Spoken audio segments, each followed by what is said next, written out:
तो चलिए आज हम चलते हैं हिमालय की ऊंचाइयों पर, यमुनोत्री धाम की बात करते हैं।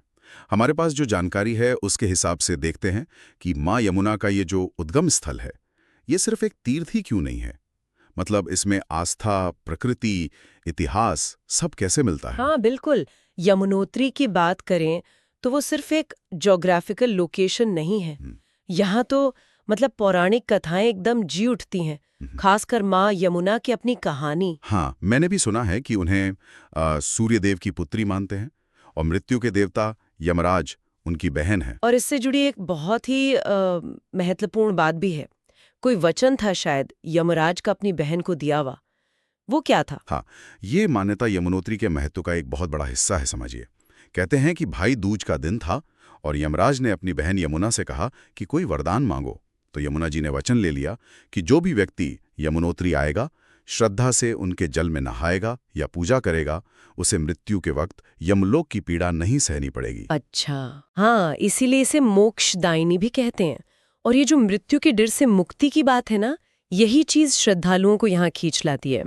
ये सिर्फ पाप धोने जैसा नहीं है, बल्कि जीवन का जो अंतिम सच है मृत्यु, उसको आराम से, सहजता से स्वीकार करने की एक तरह की आध्यात्मिक तैयारी भी है। अच्छा, तो मतलब ये सिर्फ पाप मुक्ति वाली बात नहीं है, बल्कि मृत्यु के भय पर एक तरह की जीत, एक आश्वासन है। ये जानना तो वाकई काफी दिलचस्प है। और यहाँ पहुंचना वो भी तो आसान नहीं है। लगभग 3300 मीटर की ऊंचाई और पैदल चलना पड़ता है। हाँ, हाँ। समुद्र तल से करीब 3293 मीटर ऊंचा है ये धाम। हनुमान चट्टी से या फिर ज्यादातर लोग जानकी चट्टी से जाते हैं। वहां से लगभग 6 किलोमीटर की वो भी खड़ी चढ़ाई वाली पैदल यात्रा है। रास्ता सुंदर तो बहुत है, नदियां दिखेंगी, झरने हैं, देवदार के पेड़ और वो लाल फूलों वाले बुरांश के पेड़, और जय मां यमुना के जयकारे तो गूंजते ही रहते हैं। लेकिन हाँ, शारीरिक तौर पर ये मुश्किल तो है। कई लोगों के लिए तो ये यात्रा नहीं, तपस्या जैसी हो जाती है। और इतनी कठिन यात्रा करके जब लोग धाम पहुंचते हैं तो वहां एक और अचरज इंतजार कर रहा होता है ना, सूर्य कुंड, मतलब खौलता हुआ पानी। बिल्कुल। इतनी ठंडी जगह पर ये कैसे? देखिए, अगर साइंटिफिक नजरिए से देखें तो ये इलाका जियोलॉजिकली एक्टिव है। मतलब जमीन के नीचे हलचल रहती है, उससे गर्म पानी के चश्मे बनते हैं। पर श्रद्धालुओं के लिए तो ये माँ यमुना की कृपा है, प्रकृति का चमत्कार है। और सबसे अनोखी बात क्या है? वो परंपरा। लोग चावल या आलू कपड़े की पोटली में बांधकर उस कुंड के गर्म पानी में कुछ देर डुबो कर रखते हैं, और बस वही पक जाता है, वही माँ का प्रसाद बन जाता है। अरे वाह, ये तो कल्पना करना भी मुश्किल है। मतलब कितनी खूबसूरती से आस्था और प्रकृति यहाँ बिल्कुल एक हो गए हैं।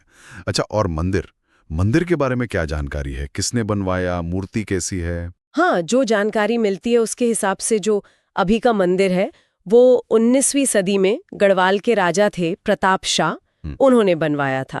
हालांकि कहते हैं कि असली मंदिर तो बहुत पुराना है, सदियों पुराना, और कई बार टूटा भी, मतलब प्राकृतिक आपदाओं की वजह से फिर बना। गर्भगृह में माँ यमुना की काले पत्थर की मूर्ति है, बहुत भव्य मूर्ति है।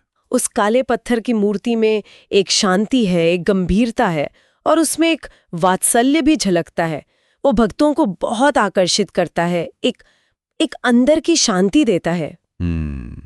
तो यमुनोत्री देखा जाए तो सिर्फ एक जगह या एक मंदिर नहीं है, ये तो पूरा एक अनुभव है जिसमें पौराणिक कथाओं का भरोसा है, प्रकृति की चुनौती है, उसका आचरज भी है, इतिहास की परतें हैं, और इन सब के बीच इंसान की अपनी गहरी आस्था।